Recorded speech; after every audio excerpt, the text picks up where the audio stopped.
Hello and welcome back to the Winning Agenda's coverage of online Jinteki.net matches. My name is Jesse Marshall and I'm here with another Argus deck, the Argus Aggro How Is That Fair deck. This hand is reasonably good, so I think we're happy to keep it.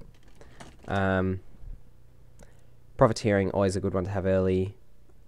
Probably not going to install that Snare, probably going to keep it around.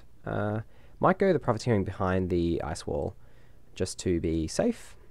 So we can sort of assume our opponents aren't going to run on turn one, but I think Anarchs are a little bit more likely than Shapers to run on turn one on whatever we install. So depending on what's in their hand, if they've got, as I said, Short Gamble, Wild Side, all that sort of action, they're less likely to. But yeah, our opponent here deciding that running is a good thing to do, so they've taken the Futures now, which is okay, because the Profiteering was the one we really wanted to score.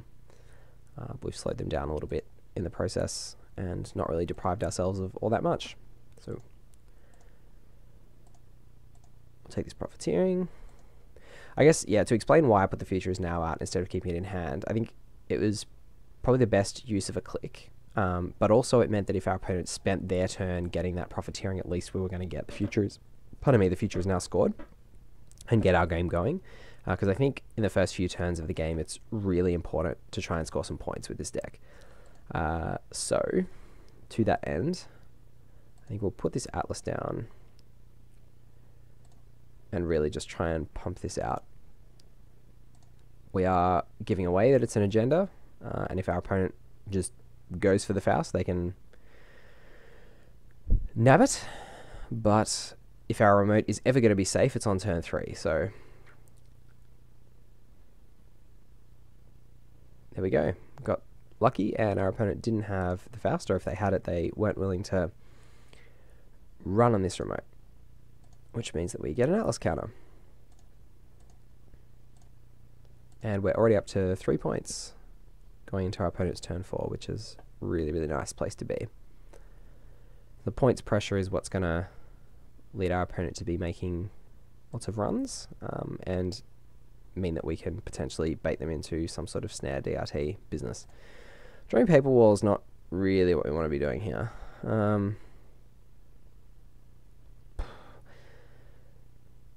really want to be protecting anything either. I mean, I guess we sort of want to have something on R&D just to force them to get in there. Hold on to the Shattered Remains in case they have a Plascrete that comes down, or a turntable is actually really annoying with an Atlas counter out.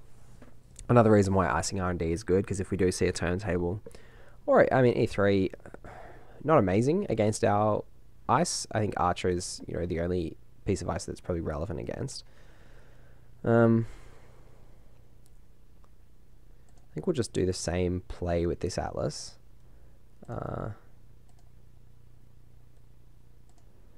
And that Paper Wall is not doing a lot, but it may make our opponent more reticent to run and feel like they need, Faust and David if they're going to do anything.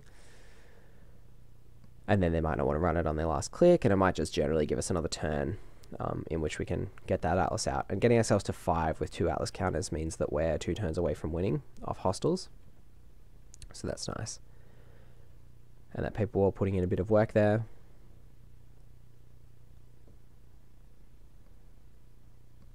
Protecting R&D from the medium dig, which is obviously a way that we can lose the game here pretty quickly.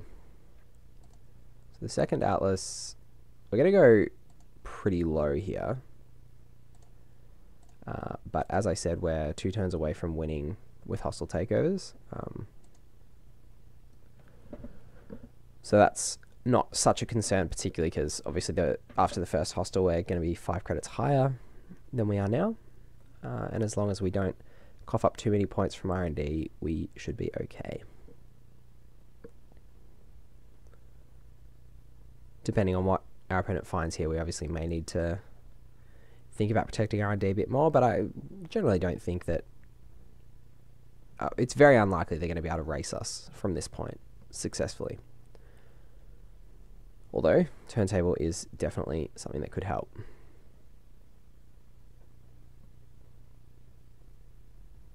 So the question is here whether we want to go for it with hostiles, or whether we want to install advance this Shattered Remains to try and bait them. I think we just want to go for it with hostiles, considering we're only 2 turns away from winning. Well, they've only got 1 more turn before we win, essentially. Assuming they didn't just pitch a clot. Probably should have checked that before I did that play, but thankfully they didn't. We're probably going to see a Parasite end of turn, though, which is unfortunate. So our opponent's going to have a very good chance to find some agendas, but they're also going to have a very good chance to cop snares to the face. Yeah, I didn't even get rid of Quandary. Icewall's probably better at this point. Okay, so we didn't see the end of turn Parasite, which is handy.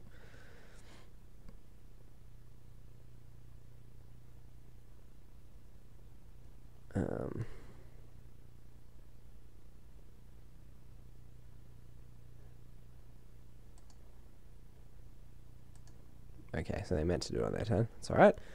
So they get to see less cards, which is good for us.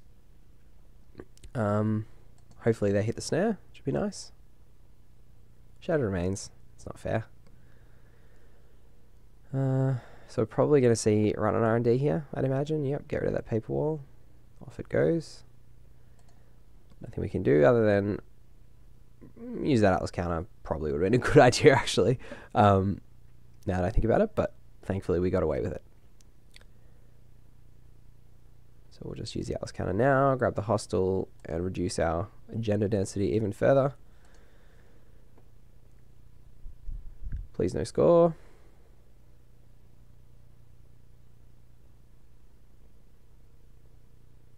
We got lucky. Woohoo. Alright, so we got there again. So we're getting 7 points. 2 out of 3 games scoring out, which is kind of cool. Shows you that, you know, even a remote that's not actually impenetrable can seem impenetrable to a runner early when they're running low on resources, particularly against a deck that they're not sure how it's trying to kill them. So I think we got enough points early and enough money that our opponent was pretty reluctant to run, and then we were able to leverage that into the 7 points that we needed. So thanks for watching, and I'll see you for the next game. Cheers.